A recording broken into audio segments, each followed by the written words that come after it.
Welcome back, MTN Giants podcast. Previewing this game between the Patriots and Giants has the potential to be one of the worst games I think I've ever seen. The over-under, by the way, is 34, and I can't remember the last time I've seen an over-under that low. But right now, the Patriots are 3.5-point favorites coming off the bye for New England. And, if you're a fan that wants the higher draft pick, this is kind of a must-lose game. If the Giants win this game, their chances of having a top 2 pick are pretty much non-existent. In order to get the top 2 pick, they pretty much have to lose this game. And, I'm in that boat. I want to lose this game. I don't really care about going 4-8. I think for the big picture of this team, it's much better to lose this game and have control of your own top 2 pick and get the guy you want. But, if you're rooting for wins, I don't hate you. It's just we all root for different things. So anyway, the Giants have some key injuries in this game. I know Dexter Lawrence is doubtful in this game with the hamstring. Darius Slayton's also doubtful with that neck injury from last week. They do get Adoree Jackson back, so that should help the secondary a little. He hasn't been that great this year, but Evan Neal remains out. Not that that's the biggest deal anyway.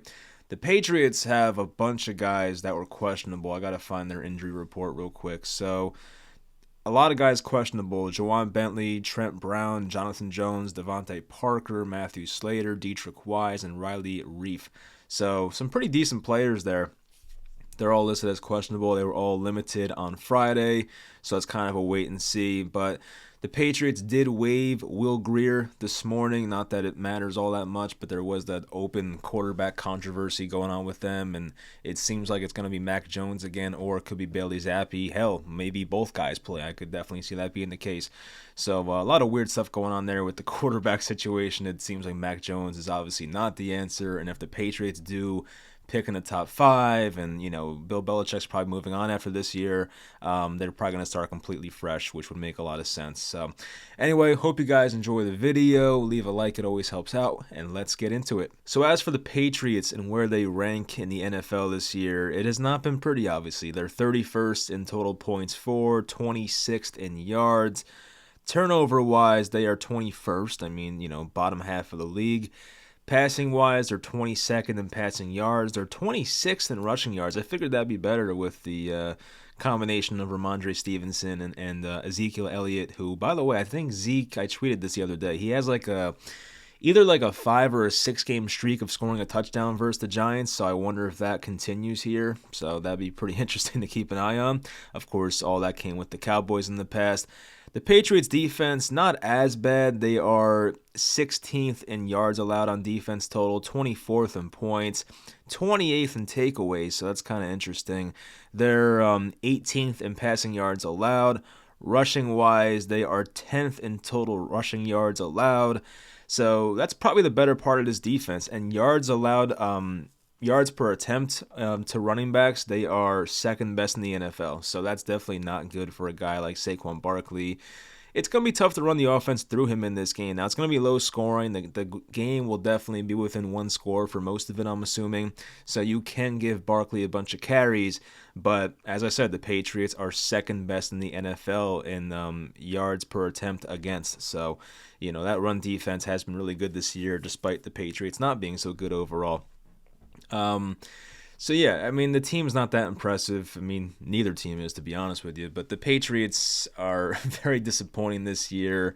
And they're not very disciplined either. It's kind of weird seeing that with the Belichick team. They just have a bunch of just dumb mental errors. And, the last 2 games they've played, they lost by a combined 7 points. They lost by 3 to the Commanders, that Week 9 game where it was 20-17 for most of that game, and I think Mac Jones had 3 or 4 drives to go down and get a field goal, and they didn't do it.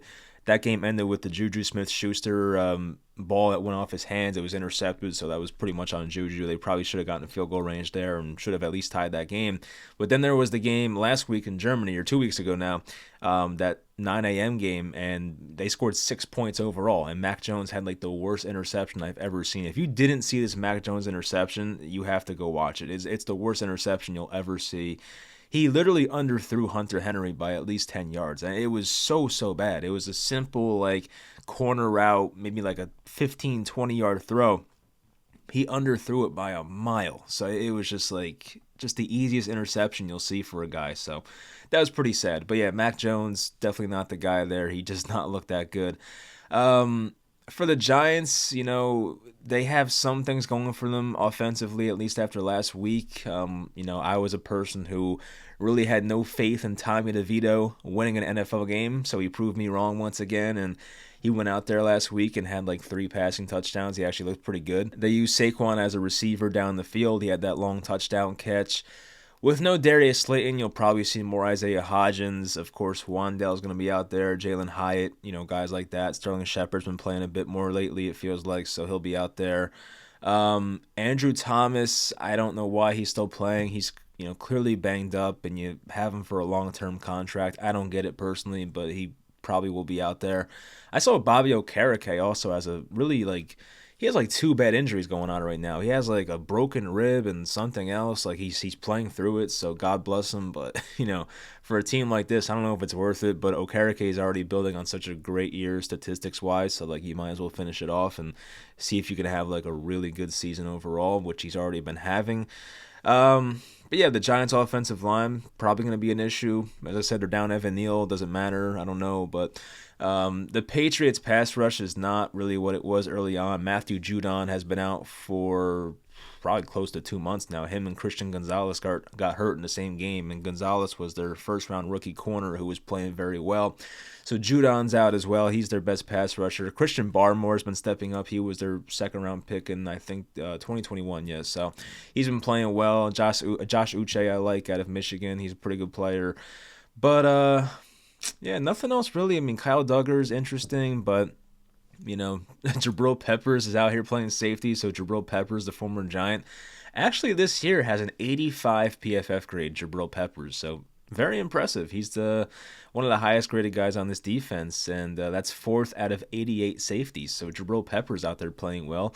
Of course, Joe Judge is there, our former head coach, but not much of a warm reunion for him. He really left the Giants in pretty bad terms. So, he's not going to be announced on the loudspeaker or anything like that, but still, I'm sure some fans will be, talking to Joe Judge during the game, so that's kind of funny. But yeah, once again, for the offense, I don't really have high expectations. I know DeVito played well last week, but a lot of that was just Washington beating themselves. I really do think, Belichick has such a good record against rookie quarterbacks. Now, I know most of that's over the past 20 years and not the past year or two, but Belichick's record versus rookie quarterbacks is so good, and I'm assuming Belichick wants to win this game. I know people, talk about, oh, neither team has anything to win for.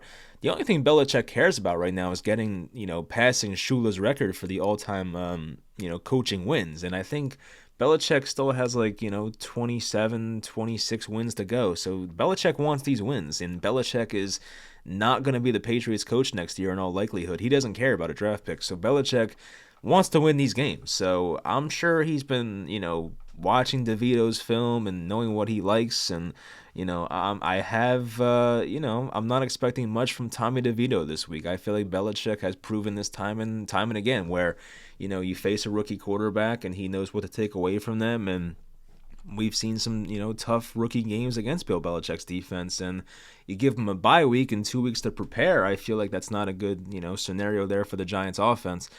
Obviously, still no Darren Waller, so the Giants are just down a lot of weapons. It just comes down to Saquon Barkley. How many plays can he make? Can they hit Jalen Hyatt for a deep ball? Darius Slayton played well last week. He led the team in receiving, but he's gone now. It seems like he's doubtful, so I doubt he plays. But, yeah, we'll see if Hyatt can make a play, Barkley. But as for the Giants' defense, take a look on the other side. So the Patriots have Juju Smith-Schuster, as I mentioned. He's been playing a lot more. I think part of that's because of the absence of Devontae Parker. He's missed the past couple games with a concussion, I think, but he should be back. So Demario Douglas in the slot, I like him. He's like their rookie out of, Liberty? Yeah, he's a 6th-round pick out of Liberty. He's been playing well lately. He's on a couple of fantasy teams of mine. He's a nice PPR guy getting all those catches. So he's a decent slot receiver. Hunter Henry's played well at tight end this year. I mean, he started off the year on fire, but definitely has not been as good lately. But still, Hunter Henry's an established veteran, pretty good player. Ramondre Stevenson, Ezekiel Elliott, I mentioned that running back tandem. It's a pretty good running back tandem there for them. The Patriots' offensive line is graded out pretty well this year. Cole Strange is at a 60 grade, so not great. He was their, first round pick a couple years ago. But, Trent Brown, Mark Andrews, Onwenu, like they're all playing pretty well this year. So, the Patriots offensive line is not completely horrible, but I guess it could be better. It's probably not what it was back in like the Tom Brady days and whatnot. So, it just depends if the Giants defense shows up in this game. Like really, like I think coming into last week, I expected the Giants defense to play well versus the Commanders because it was just a divisional game and it should have been like a close game. This should be a close game as well, but I don't know. This game kind of has like a weird vibe to it. It feels like it's doom and gloom and like it's such a bad game on paper. I just feel like it's tough to get excited for this game. I'm sure the players are excited, but I feel like it's just tough to gauge what a game like this can be. So, the Giants corners this year, if you're going off PFF, they've graded out terribly. Adoree Jackson has ranked 113 out of 116 corners, and Deonte Banks has ranked 109 out of 116. So both Giants starting corners have been horrible based on PFF grades. I've been, okay with Deonte Banks this year. I think I've seen enough where it's like, okay, I like this guy. He could be a good player. Adoree Jackson's probably just past his prime. I think, what is he, 28 now? He's 28, so like he shouldn't be that washed up. But Adoree Jackson's been hurt lately and just hasn't been the same guy he was the first couple years as a Giant. Cordell Flott has been playing well at slot corner, so, let's keep an eye on that. Hopefully he keeps playing well. Okereke, I mentioned, playing through the injuries. He's still out there. Isaiah Simmons had the game-winning pick six last week. McKinney is, I feel like the last couple of games he's been playing much better. So McKinney's obviously playing for a contract, 25 years old.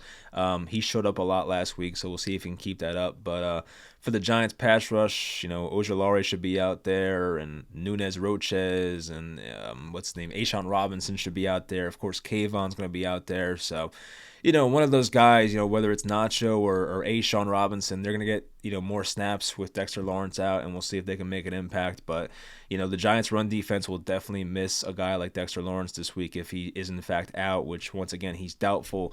So, could be a nice day for Ramondre Stevenson or Ezekiel Elliott or both. So, we'll see what happens there. But there should be like there should be a lot of carries in this game. I don't expect Mac Jones to have over 250 passing. Same for DeVito. It should be a lot of rushing attempts for both of these teams and see, which defense can make the most plays, which defense can, cause a turnover. The Giants, of course, had like 6 turnovers last week, so that helped them win the game, very much in the end. But yeah, it's pretty much it for the preview. Once again, if you want the draft pick to be in the top 2, it's a must-lose game. So obviously, I'm hoping for a loss, but it's such a low-scoring game probably where it's like it's probably gonna come down to like the very end, and someone's gonna win this game like 16-13 or something like that, maybe even less. So it's a crazy game like that. But yeah, so we'll see what happens. For the fun of it, I'll just predict. I'll predict, I'll say 16-13 Patriots is my prediction. I'll just go with that. So would that cover the spread? No, it would not cover the spread because it's 3.5. But yeah, I'll say 16-13 Patriots final score, but would not shock me if the Giants win either. It's a very winnable game, so we'll see what happens. But I do like the fact that Belichick has 2 weeks to prepare for a undrafted free agent rookie quarterback. That helps them out a lot. So anyway, let's get into the Week 12 NFL spread picks. We start off with a pretty horrible game. The Panthers at the Titans. Titans are 3.5-point favorites. I'm probably going to go with Tennessee. I just feel like they're better coached, and, you got Frank Reich fighting for his job out there. Bryce Young playing terrible. Will Levis, I feel like, can probably be all right against Carolina. He hasn't, he threw the ball like 17 times last game, so it's probably going to come down to Derrick Henry and Tajay Spears, and can they run the ball well? But, it's a pretty close spread for the most part. Tennessee's home.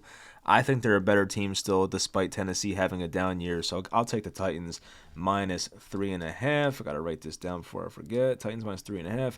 Next, we have the Jaguars at the Texans. We're going to go with the home spread here. So it's plus 1.5 right now for the Houston Texans.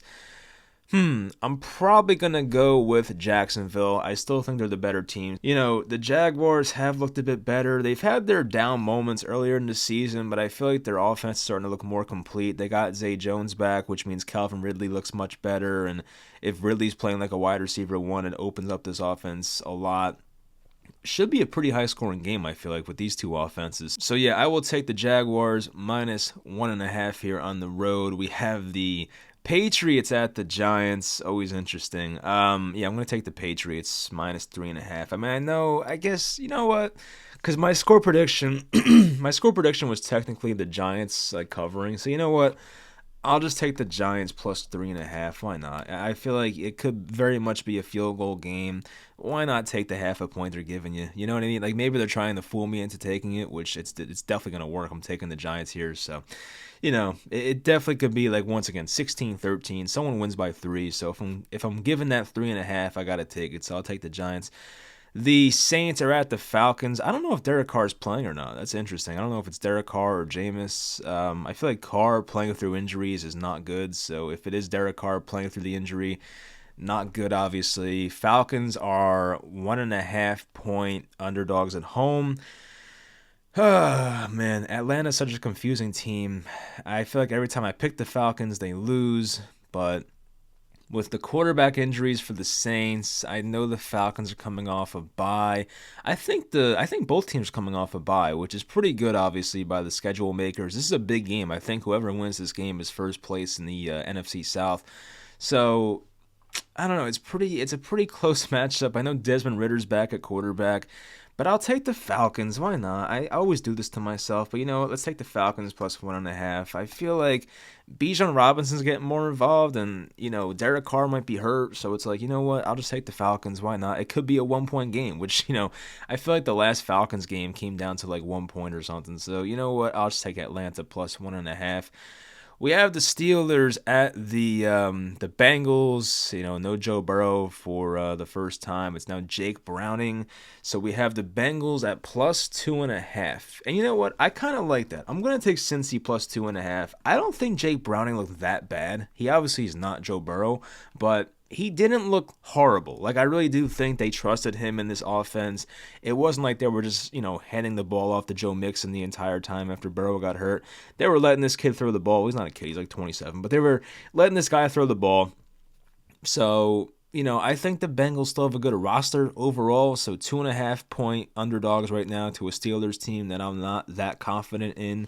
I was coming into the year, but you know what? I'll take Cincy +2.5. I feel like sometimes you get good value when it's a new quarterback playing for these teams. So you know what? I'll just take the Bengals. We have this should be a fun game. The Buccaneers at the Colts in Indianapolis. It should be high scoring. The Colts are 2.5 point favorites. I saw Rachaad White hit the injury report, so the Bucs may have no running game at all. Like they don't even have a running game as it is. But if you take Rachaad White out, then that makes a bad running game even worse. So it's a close one here for me. I'm probably gonna go with Indy. I think the Colts are coming off a bye. I'm pretty sure, so they have more time to prepare for a game like this. And I think these are two like pretty even teams. I'd probably take the Buccaneers defense over the Colts defense, but I think the Colts can probably run the ball with Zach Moss and Jonathan Taylor at a pretty efficient level. I feel like Minshew has been good enough this year, so it's only 2.5. So I'll just take the Colts, take the home team there. Next, we have the Cleveland Browns at the Denver Broncos. Broncos are 1.5 point favorites. This is interesting. So, obviously, Dorian Thompson-Robinson starting for the Browns, his third career start now, I believe. But Denver has won like 4 in a row. I made a video about them yesterday. They're playing good football. Defense looks much better. Can Russell Wilson and this Broncos offense score on this elite Cleveland defense? And I would think they can to some extent. So I think I'll take Denver -1.5. But this definitely should be a low-scoring game. I don't see Russell Wilson and the Broncos offense putting up over like 24 points. I don't see that being the case. And I don't see Cleveland's offense putting up that much either because, as I said, Dorian Thompson-Robinson, rookie, like 5th-round pick quarterback, Cleveland's offense looked horrible last week. I think they won, didn't they? They had like a very low scoring win last week, but Cleveland's offense without Watson, even without PJ Walker, it's just not the same. So, I think Denver here is probably the right pick, so I'll take them -1.5. Next, we have the Rams at the Arizona Cardinals. The Cardinals are 2.5-point dogs at home. I feel very tempted to take the Cardinals. Like, this should be a close game. You'd have Cooper Kupp banged up. Matthew Stafford's been banged up for a while now. I think I'll take Arizona. I don't see why not. I think these teams are close enough, and you're giving me 2.5 points for the home team. I don't think the Rams should be, given that much respect. I don't think they're that good. So, you know what? I'll take Arizona plus 2.5 at home. This is a fun game here. 425. I have no idea why they couldn't make this a Sunday nighter. I mean, the Sunday nighter's not that bad, but the Monday nighter's not that good. I guess it's decent, whatever. But still, this is probably the game of the week here. The Buffalo Bills at the Philadelphia Eagles. Eagles are 3-point favorites. I'm rolling with Philly. I think, I picked Philly last week against the Chiefs. It worked out, and Philly tends to play very well in these games against really good opponents. Like even last year in the Super Bowl, Jalen Hurts was, playing lights out. It was just unfortunate that they lost, for them in the last minute there. But still, they always play very well against these good teams. So you know what? Buffalo, yes, they looked better last week. It was against the freaking Jets. I mean, whatever. But, I think their offense looks a little better with, Joe Brady. He looked, Josh Allen said himself that he feels like he's back, so that's good for him. And maybe the Bills offense explodes in this game. I feel like the Philly defense has not been phenomenal, especially in the secondary, but I think Philly's a better team overall still, and Buffalo's had a lot of just up and down moments this year, some rough games. They almost lost to the Giants and Tyrod Taylor, so they lost to Denver as well. So yeah, I'll take Philly -3 here. I feel like there's just more confidence with a team like Philly as compared to Buffalo, who just is a wild card every week. Next is the Kansas City Chiefs at the Las Vegas Raiders. I'm going to take the Chiefs here as a -10. Yeah, it's a lot of points, but, KC coming off a pretty bad loss against a team where they know if they want to repeat as Super Bowl champions, they may have to go through the Eagles. So I do think, Kansas City has to wake up here. I know Las Vegas is playing well. They did cover last week against the Dolphins. I picked the Dolphins in that game, but I think it was a -14. They only lost by 10 or 7 or something. So Las Vegas has kept games close. They're playing much better for Antonio Pierce, of course. But the Chiefs' defense has been so good. I don't see Aiden O'Connell or Josh Jacobs or anybody scoring a lot of points on this Chiefs defense. And you're asking Pat Mahomes to only score somewhere in the low 20s probably to win this spread. So you know what? Take the Chiefs here -10. Sunday nighter, Baltimore at the Chargers. This is a fun one. It's a weird spread. I would think it'd be more. I thought it'd be 5.5 or so for Baltimore, but it's only a -3.5 for Baltimore. Interesting here. I mean, I'll probably take Baltimore. I don't love it. I feel like it's a bit of a trap of a spread here, so I might not bet this game in real life, but it's only 3.5 points, and Baltimore has been really good this year. I'm a big fan of the Ravens and what they have going on. Of course, the Chargers are losing a lot of guys offensively. Josh Palmer, Mike Williams, and Austin Eckler looks terrible right now. So I'm sure most of you guys have seen that run by Eckler last week where he looked like he was running like a fullback. He just does not look healthy right now. So I know he has the ankle issue back from earlier this year, but still, I will take Baltimore. Their defense is phenomenal. I feel like Justin Herbert always has disappointing losses in prime time, so let's stick with that. So Baltimore -3.5 for me. Next game, or last game here, Chicago Bears at the Minnesota Vikings. Bears are a +3 on the road here. I think this is a tough one. This is a really tough one. I think I'll go Chicago. I think I liked what I saw from them last week. I think Chicago, with Justin Fields, Chicago has looked pretty good in their last 3 games with Fields. You go back, because of course Fields missed a month with that thumb injury. But think back, right? So you had the Thursday nighter against the Commanders. They put up 30 something points, or 40 maybe. DJ Moore had that massive game and they won. And then the Bears had that, they had another big game after that. I forget who it was against now. But the Bears, last 3 games with Justin Fields playing the entire game have been really good offensively. They scored 26 against the Lions last week.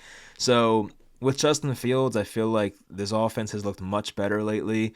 It's only a +3, and they're playing indoors, and I kind of like that for the Bears. So I will take Chicago here as a +3. Minnesota's coming off that very tough loss in Denver last week, where they definitely should have won that game if Alexander Madison doesn't fumble that ball with in the red zone. They probably win that game in the end, but that was unfortunate. The rest of the games here, these already passed here. Somehow the Packers won that game against the Lions. Jordan Love looked amazing. We saw Dallas just dismantle the Commanders. The classic 4:30 game on Thanksgiving. Another pick six for Bland. That's like his fifth of the year, which is an NFL record, which is crazy. San Fran, of course, they pulled away late against the Seattle Seahawks, and then of course yesterday was that Miami versus the Jets game where Tim Boyle started, and my God, he looked not good at all. I don't know why they don't start Trevor Siemian. I think Trevor Siemian's a decent quarterback, but I don't know. Maybe the goal there is to lose. I don't know. Maybe they're trying to make Aaron Rodgers happy by playing his buddy Tim Boyle. I don't know what it is, but I feel like if the Jets really wanted to win these games, you play Trevor Siemian. But then again, what the hell do I know? So anyway, that's going to do it for the video. Hope you guys enjoyed. We'll react to this game tomorrow night. So as I said, hopefully it's a Giants loss because I want that top 2 pick. And I know if the Giants win tomorrow, we ain't getting the top 2. Probably not even top 3 at that point. So anyway, hope you guys enjoyed the video, and I'll talk to you guys next time.